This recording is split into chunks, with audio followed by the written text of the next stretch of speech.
Kembali lagi di channel Politik 5 Menit.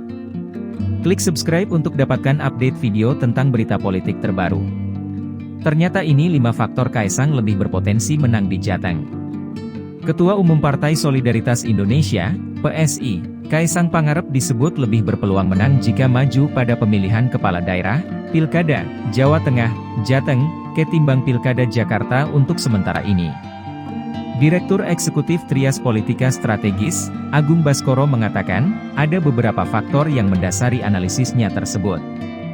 Pertama, beberapa hasil survei belakangan ini memperlihatkan bahwa elektabilitas Kaesang di Jawa Tengah cukup moncer.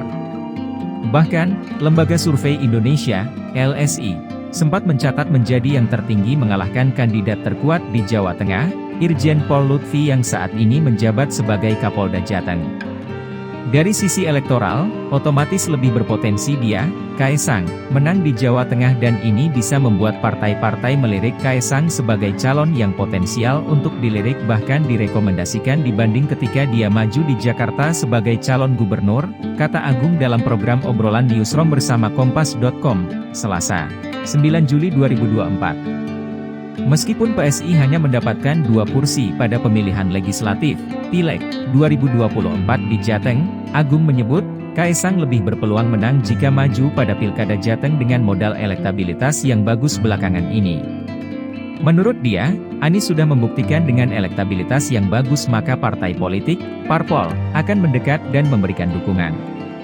Padahal, mantan Gubernur DKI Jakarta itu tidak tergabung dalam partai manapun. Dengan bukti survei yang kemarin dirilis, sebenarnya itu salah satu modal politik yang penting bagi Kaesang untuk bisa melangkah maju memastikan dia punya sokongan politik dari partai-partai yang potensial mendukungnya di luar PSI, ujar Agung. Apalagi, Agung menilai bahwa Kaesang akan lebih mudah didukung oleh koalisi partai yang mendukung kakaknya Gibran Rakabuming Raka pada pemilihan presiden, Pilpres, 2024, Koalisi Indonesia Maju, KIM. Akhirnya ini seperti gula ya, di mana ada gula di situ ada semut. Di mana ada kandidat yang tinggi elektabilitasnya, biasanya semua partai akan mengelilingi, katanya. Faktor kedua adalah political privilege atau keistimewaan politik karena sebagai anak Presiden Joko Widodo, Jokowi, Kaesang bisa dekat dengan Koalisi Indonesia Maju yang sukses mengantarkan Prabowo Subianto Gibran Rakabuming Raka memenangkan Pilpres 2024. Meskipun, Jokowi sudah lengser dari jabatannya saat pemungutan suara Pilkada digelar pada 27 November 2024. Sebab, pelantikan Presiden dan Wakil Presiden, Wapres, RI periode 2024 hingga 2029 Prabowo Gibran akan dilakukan pada 20 Oktober 2024. Yang jelas dia butuh tiket untuk berangkat sehingga bisa masuk ke gelanggang Pilkada 2024 dan semua partai akan realistis daripada, ya saya kasih ajalah kata ketua umumnya, saya enggak mau repot nanti atau direpotkan gara-gara urusan ini, ujar Agung. Terlepas nanti setelah 20 Oktober, dia akan mendapat pertentangan, kompetisi yang sangat ketat dari lawan-lawan politiknya misalkan di Koalisi Perubahan atau di koalisinya PDIP maka itu urusan lain. Saya kira yang paling penting bagi Kaesang sekarang memastikan dia punya tiket dulu, katanya lagi. Selain itu, Agung menyebut bahwa Presiden Jokowi juga secara tidak langsung dalam pernyataan terbarunya memberikan restu kepada Kaesang. Untuk diketahui, Jokowi mengatakan bahwa orang tua hanya mendoakan saat ditanya soal Kaesang yang akhirnya bisa maju sebagai calon gubernur, cagup, atau calon wakil gubernur, cawagup, setelah Komisi Pemilihan Umum, KPU, RI mengubah penghitungan batas usia calon kepala daerah sesuai dengan keputusan Mahkamah Agung, MA. Menurut Agung, restu Jokowi tersebut memiliki peranan penting bagi Kaesang untuk mendapatkan dukungan partai di KIM guna maju pada Pilkada 2024. Suka atau tidak, kode keras ini menjadi penting dibaca oleh semua partai di KIM bahwa restu istana sudah turun. Istana ini kan berkuasa sampai 20 Oktober 2024, jadi mau enggak mau, menurut saya tidak ada pilihan dari KIM selain mendukung dimanapun Kaesang akan maju Pilkada nanti, ujarnya. Faktor ketiga, Kaesang adalah bagian dari keluarga Solo, atau Jokowi yang disebut sudah cukup lama menanamkan pengaruhnya di Jawa Tengah.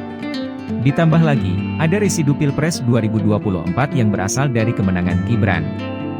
Suka atau tidak, keluarga Solo ini kan memang sudah cukup lama menanamkan pengaruhnya di Jawa Tengah, jadi sedikit banyak mesti ada irisan elektoral yang itu memberi dampak ekor jas, elektoral efek ya kepada Kaesang, kata Agung.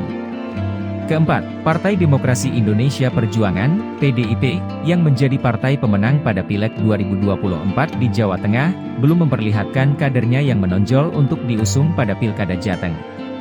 Menurut Agung, salah satu nama kader PDIP yang sempat digadang-gadang jadi kandidat terkuat mereka, Hendar Prihadi, justru kalah elektabilitasnya dari Kaesang berdasarkan hasil survei belakangan ini.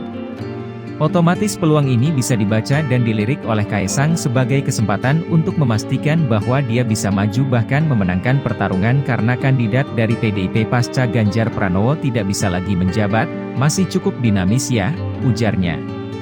Terakhir, ada faktor demografi dari pemilih. Agung mengatakan, karakter pemilih di Jakarta itu sangat rasional, terdidik, dan tingkat ekonomi yang terbilang mapan sehingga cukup kritis untuk menerima calon kepala daerah. Apalagi, pertarungan dalam pilkada lebih pada pertarungan figur. Sehingga, siapapun yang maju sebagai kepala daerah pasti akan dikuliti. Sedangkan partai politik hanyalah pelengkap. Kalau di pilkada itu uji figur ya, mau dimanapun tempatnya uji kualitas kandidat. Apakah soal rekam jejak, programnya, track record dan sebagainya, kata Agung. Oleh karena itu, peluang Kaesang menang jika maju pada pilkada Jawa Tengah masih lebih baik ketimbang di Jakarta. Namun, menurut Agung, jalan Kaesang menang pada pilkada juga tidak akan mudah. Sebab, area pertarungannya akan lebih sempit ketimbang pilpres. Lalu, faktor rekam jejak juga lebih diutamakan oleh pemilih. Sumber, kompas.com. Sekian video kali ini. Klik subscribe dan share video ini.